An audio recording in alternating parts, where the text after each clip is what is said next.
So hello guys, welcome back to my channel. तो पिछले video में हमने बात किया था आईटीआर यू के रिगार्डिंग कि आईटीआर यू कौन फाइल कर सकते हैं, उसके क्या क्या क्राइटेरियाज है फाइल करने के, एंड कब आप डिडक्शंस उसमें क्लेम कर सकते हो या नहीं कर सकते हो, कुछ कंडीशंस थे। तो हम लोगों ने उसमें उस चीज़ को देखा था।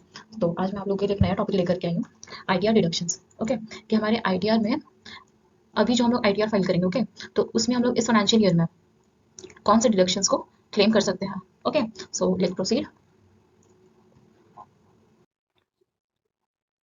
सो हम लोग पहले देखते हैं कि हम कौन से रिजीम को ऑप्ट कर रहे हैं इस financial year. Okay, so let's see for financial year 24-25 हम लोग जो 31 जुलाई तक जो आईटीआर फाइल करने वाले हैं, इसमें हम लोग कौन सा डिडक्शन को क्लेम कर सकते हैं, ये डिपेंड करता है whether you choose old tax regime और न्यू टैक्स रिजीम। ओके, अगर आप ओल्ड टैक्स रिजीम चूज करते हो तो आपको काफ़ी सारे डिडक्शंस मिल जाते हैं। अभी आने वाले स्लाइड्स में हम देखेंगे कि कौन कौन से डिडक्शंस को हम लोग ओल्ड टैक्स रिजीम में क्लेम कर सकते हैं और कौन कौन से डिडक्शंस हम न्यू टैक्स रिजीम में देखते हैं या फिर कंसिडर कर सकते हैं। Okay, so let's proceed next slide. So अब हम देखेंगे ओल्ड टैक्स रिजीम में कौन कौन से डिडक्शंस को हम क्लेम कर सकते हैं। Okay, so let's proceed. As per income tax act आप मल्टीपल डिडक्शंस को क्लेम कर सकते हो under various sections in old tax regime only. Okay, so first deduction you can claim is section 80C। Section 80C के अंदर आपको deduction मिलता है अप टू 1.5 लाख का, अगर आप इन्वेस्ट किए हो पीपीएफ में, ईएलएसएस में, लाइफ इंश्योरेंस प्रीमियम में और किसी अदर चीज़ में अगर आप इन्वेस्ट करे हुए हो तो अगर वो आपको अगर इस पर प्रॉपर वीडियो चाहिए होगा तो आप प्लीज़ मुझे कमेंट करें। मैं आपके लिए एक प्रॉपर डिडक्शन के ऊपर एक प्रॉपर तरीके से पूरी की पूरी वीडियो लेकर के आऊँगी। उसके अंदर मैं एक एक सेक्शन को बहुत अच्छे से एक्सप्लेन करूँगी कि कौन कौन से आप डिडक्शन को ले सकते हैं। ओके, मैं भी एक शॉर्ट वीडियो आप लोगों के लिए बनाई हुई हूँ, तो आप इसे कुछ रफ नॉलेज आप लोगों को मिल सकता है। सो लेट्स प्रोसीड। और एक डिडक्शन आप ले सकते हैं section 80D।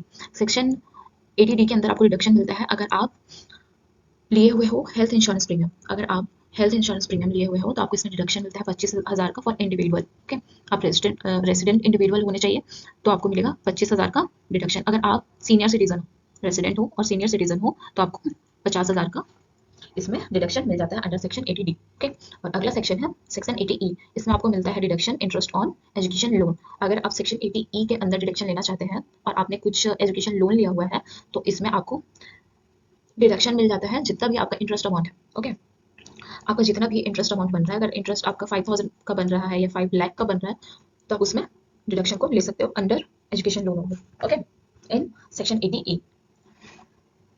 And next section 80G। Section 80G के अंदर आपको डिडक्शन मिलता है अगर आप कुछ डोनेशन टू चैरिटेबल ऑर्गेनाइजेशंस में कर रहे हो, अगर आप कुछ डोनेशन कर रहे हो चैरिटेबल इंस्टीट्यूशंस में। ओके, तो आपको उसका डिडक्शन मिलता है under section 80G। Okay, and next section है section 80CCD1B। Okay, under section 80CCD1B additional deduction आपको मिलता है 50,000 का for contribution to the NPS. Okay, national pension scheme. अगर आप नेशनल पेंशन स्कीम में इन्वेस्ट करे हुए हो तो आपको उसमें डिडक्शन मिलता है, एडिशनल डिडक्शन आपको मिलता है 50,000 का। ओके, अगर आप एनपीएस में कंट्रीब्यूट करे हुए हो इन सेक्शन 80CCD1B। ओके, और अगला सेक्शन है हमारा section 24B, interest on home loan. अगर आप होम लोन लिए हुए हो तो आपको मिलता है 2 लाख तक का deduction only for self occupied property. अगर आप अपने लिए होम लोन लिए हुए हो और उसको आप ऑक्यूपाई कर रहे हो, ओके, तो आपको उसका इंटरेस्ट अमाउंट में 2 लाख तक का डिडक्शन मिल जाता है। तो आप ये सारी डिडक्शंस को क्लेम कर सकते हो अगर आप ओल्ड टैक्स रिजीम अगर आप ओल्ड टैक्स रिजीम को ऑप्ट कर रहे हो तभी। ओके, ये कुछ ज़्यादा ही गड़बड़ हो गया है। ठीक है, आप इसमें पूरे तरीके से डिडक्शंस को क्लेम कर सकते हो अंडर दिस सेक्शंस। ओके, तो हम लोगों ने देखा सेक्शन 80C के बारे में, सेक्शन 80D के बारे में, सेक्शन 80E के बारे में, सेक्शन 80G के बारे में, सेक्शन 80CCD1B के बारे में, सेक्शन 24B के बारे में। Okay, so now let's proceed with next regime. Okay, under new tax regime हम सिर्फ दो डिडक्शंस को क्लेम कर सकते हैं। बाकी जितने भी डिडक्शंस थे ओल्ड टैक्स रिजीम में वो सारी डिडक्शंस को हटा दिया गया है जब से ये न्यू टैक्स रिजीम लाया गया है, जो हमारे निर्मला सीतारमन जी ने लाया था नए बजट में। उसमें हमारे पास सिर्फ दो डिडक्शंस है, deduction standard deduction and second deduction is section 80CCD employer contribution to NPS. Okay, आपको सिर्फ इसमें डिडक्शन मिलती है और एक इसमें मिलती है। ओके, आपको स्टैंडर्ड डिडक्शन तब मिलता है जब आप पेंशनियर हो या फिर सैलरीड इंडिविजुअल हो। ओके, तो ये आपको 75,000 का स्टैंडर्ड डिडक्शन मिलता है। ओके, स्टैंडर्ड डिडक्शन आपको पूरा का पूरा 75,000 का मिल जाएगा अगर आपका फॉर एग्जांपल आपका टैक्स लायबिलिटी आपको पे करना है। अगर आपका 5 लाख का इनकम है, ओके, अगर आपका 5 लाख का इनकम है, इसमें आपका टैक्स लायबिलिटी 25,000 का बन रहा है।